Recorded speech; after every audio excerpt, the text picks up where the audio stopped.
जय भीम साथियों, दोस्तों, आज एक सच्ची कहानी से रूबरू कराऊंगा।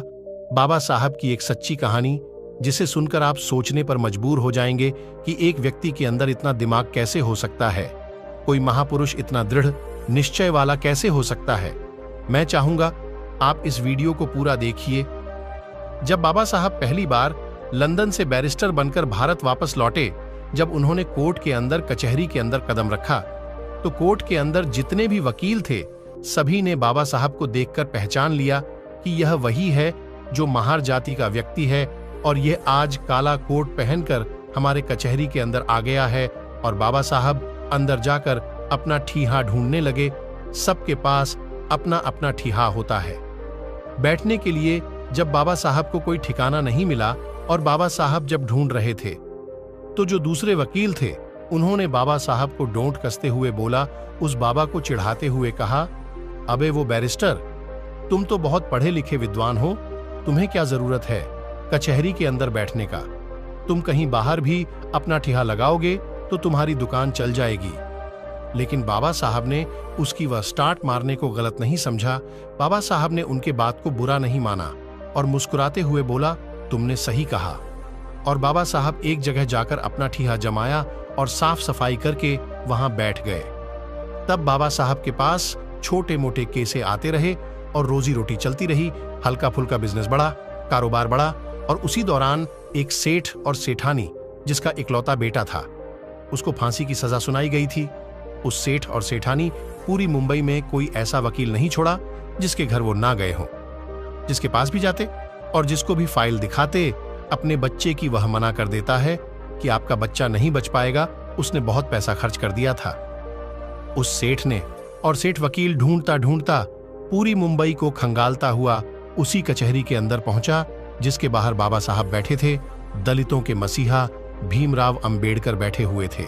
और जब उस कचहरी के अंदर उस सेठ ने अपने बच्चे की फाइल दिखाई, अपने इकलौते बेटे की फाइल को दिखाई, तो किसी भी वकील ने उसकी फाइल नहीं ली।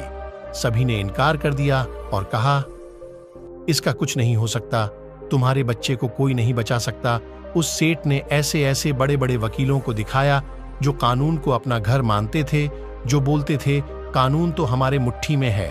ऐसे ऐसे वकीलों को फाइल दिखाएं, लेकिन सबने फाइल देखकर इनकार कर दिया। और उस कचहरी के अंदर जो भी वकील बैठे थे, उसने फिर से टोन कसते हुए बोला, अरे सेठ, तुम्हारा केस वह लड़ेगा जो बाहर बैठा हुआ है। महार जाति का व्यक्ति, वह बहुत विद्वान, वह बहुत पढ़ लिख कर आया है। वह बाबा साहब पर टोन कस रहे थे, दलितों के मसीहा पर टोन कस रहे थे, वह बाबा साहब को चिढ़ा रहे थे। सेठ मन से रो रहा था। उसे आशा की एक किरण चाहिए थी बस, क्योंकि उसका इकलौता बेटा जिंदगी और मौत में अटका हुआ था। और जब सेठ ने उस वकील की बात सुना, तो सेठ उसकी बात मानकर वह बाबा साहेब के पास पहुंच गया। बाबा साहेब के चरणों में गिरकर कहा, हे बैरिस्टर, हे बाबा साहब, मेरे बच्चे को बचा लो। तो बाबा साहब ने सेठ से कहा, उठो, मैं क्या कर सकता हूं, मैं क्या मदद करूंगा तुम्हारा। यह फाइल तुमने कितने ही वकीलों को दिखाया होगा, तुम वहीं जाओ, मैं क्या कर सकता हूं। मैं तो महार जाति का हूं, मैं इस जाति से हूं। सेठ, आप बहुत बड़े वकीलों को दिखाओ। सेठ ने बाबा साहब की शक्ल देखकर कहा, नहीं, अगर मेरे बच्चे को कोई बचा सकता है तो बैरिस्टर आप बचा सकते हो मेरे बच्चे को, वरना पूरी दुनिया की कोई ताकत मेरे बच्चे को नहीं बचा सकता। मैं आपका चेहरा देखकर बता रहा हूं। बाबा साहब, आप मेरी बात मान लीजिए। मैं तो एक बाप, मैं इस पीड़ा को सहन कर लूंगा, लेकिन जो उसकी मां है, जब उसे पता लगेगा कि उसका बच्चा नहीं रहा, तो वह भी उसके गम में मर जाएगी। मेरे घर से 2 अर्थियां उठेंगी बाबा साहब, 2 अर्थियां उठेंगी। मेरा इकलौता पुत्र है, मेरा इतना बड़ा कारोबार, इतना बड़ा बिजनेस है, कौन संभालेगा?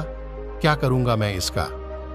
जब बाबा साहब ने सुना कि उसकी मां मर जाएगी, तो बाबा साहब को वह बात याद आ गई। जब बाबा साहब छोटे थे, बाबा साहब की माता भीमाबाई ने एक बात कही थी कि भीमा, अगर कभी जरूरत पड़े किसी निर्दोष की जान बचाने के लिए, अगर किसी अच्छे काम के लिए झूठ भी बोलना पड़े, तो संकोच मत करना भीमा, संकोच मत करना।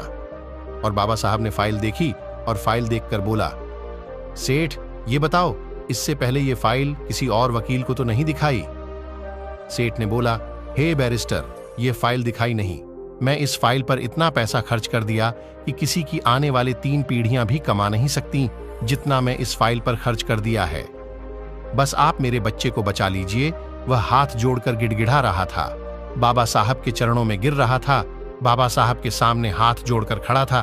बाबा साहब ने उसकी पीड़ा देखकर कहा, जाओ सेठ, मैं तुम्हारे बच्चे का केस लड़ूंगा, जाओ। और जब बाबा साहब माने केस लड़ने के लिए तो वह सेठ बहुत खुश हुआ। उसने बोला, मुझे यकीन है बाबा साहब, मेरा बच्चा अब बच जाएगा। जिंदगी और मौत में बस 10 दिन का फासला था। फांसी को बस 10 दिन बचे थे। कचहरी लगी, अदालत लगा, कोर्ट लगा। कोर्ट के अंदर दोनों पक्षों के वकील आए। जब बात बोली गई तो जज बोला, अंबेडकर, तुम कुछ दलील देना चाहोगे? तब बाबा साहब ने बोला, नहीं जज साहब, आप अपना फैसला सुनाए, मैं कुछ नहीं कहूंगा। सेठ यह सुनकर संकोच में आकर वह सोच रहा था कि उसने बोला था कि मैं तेरे बच्चे को बचा लूंगा, लेकिन इसने तो कोर्ट में कुछ दलील ही नहीं दे रहा है। बाबा साहब ने तो बोल दिया, नहीं जज साहब, आप अपना फैसला सुनाओ। वह सेठ मन में कह रहा था, अंबेडकर, तुमने अच्छा नहीं किया बैरिस्टर। मैं बड़े आशा के साथ ये फाइल तुम्हारे पास लेकर आया था। मैं तुम्हारे चेहरे को देखकर बता रहा था कि तुम मेरे बच्चे को बचा लोगे। और जब फांसी की सजा जज ने सुना दी और जब उस लड़के को फांसी की सजा देने के लिए लेकर जा रहे थे और उसके गले में अभी फंदा डाला ही गया था कि तभी बाबा साहब ने कहा, बस, आपने फांसी की सजा दी थी, आपने मौत की सजा नहीं दी थी। इस तरह उस लड़के की जान बच गई। देखिए, उनका दिमाग ऐसे थे बाबा साहब अंबेडकर, और उसी दिन से ये करवाई चली आ रही है सजाए मौत। यदि किसी की मौत की सजा देनी होती है तो सजाए मौत कहा जाता है।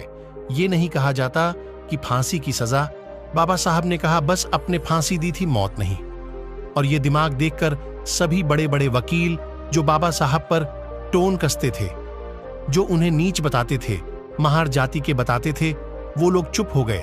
पर हमारे बाबा साहब शरीर की तरह उस बच्चों को छुड़ाकर उस मां के पास ले गए और कहा, ये लो तुम्हारा बच्चा। इस तरह बाबा साहब ने उस निर्दोष की जान बचाई।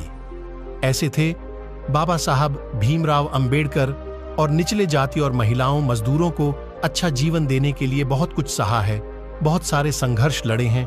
वह मरते दम तक लोगों के भलाई के ही बारे में सोचते रहे। दोस्तों, आज की वीडियो में बस इतना ही। इस चैनल पर सिर्फ बाबा साहेब के जीवन से जुड़ी सभी छोटी बड़ी जानकारी लेकर आता रहता हूं। यदि आप बाबा साहब को पसंद करते हैं